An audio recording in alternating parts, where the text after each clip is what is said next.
support of H.R. 1172 as amended, a bill to direct the Secretary of Veterans Affairs to include on the Internet website of the Department of Veterans Affairs a list of organizations that provide scholarships to veterans and their survivors. Mr. Speaker, the goal of this bill, 1172, is to provide a place on the VA website that lists as many sources of scholarships for veterans as reasonably possible. Beginning with the World War II GI Bill, the Department of Veterans Affairs has administered education programs designed to provide a wide range of education and training opportunities to veterans.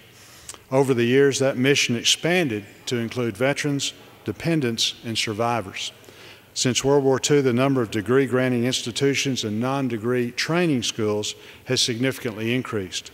According to the U.S. Department of Education, there are about 4,314 degree-granting institutions and about 2,222 non-degree training entities that qualify for Title IV education assistance programs. Each of these may also offer non-federal financial aid, directly or indirectly, to veterans through association with organizations such as foundations, but it is the very expansion of these sources that makes it imperative to assist veterans in accessing scholarship information.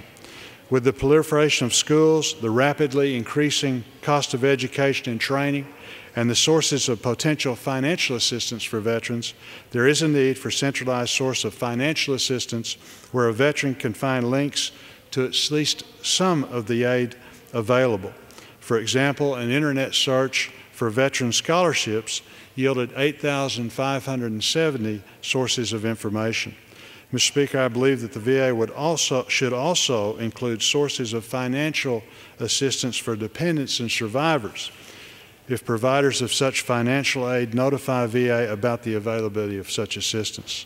During the legislative hearing on H.R. 1172, VA expressed some concerns about the bill. In response to their concerns, in cooperation with Chairwoman Herseth Sandlin of the Subcommittee on Economic Opportunity, the committee amended the bill to better define the bill's objectives and to include appropriate limitations on VA's role in providing scholarship and scholarship information to veterans. I appreciate the opportunity to work in a bipartisan cooperation in making these changes. The substitute states that VA shall make reasonable efforts to notify schools and appropriate entities, such as foundations, of the opportunity to be linked by the VA website as a provider of scholarship for veterans. The bill as amended also requires VA to include statements on its website noting that VA does not endorse or guarantee any assistance offered by an entity included on the website, nor should the individual consider the list to be all-inclusive.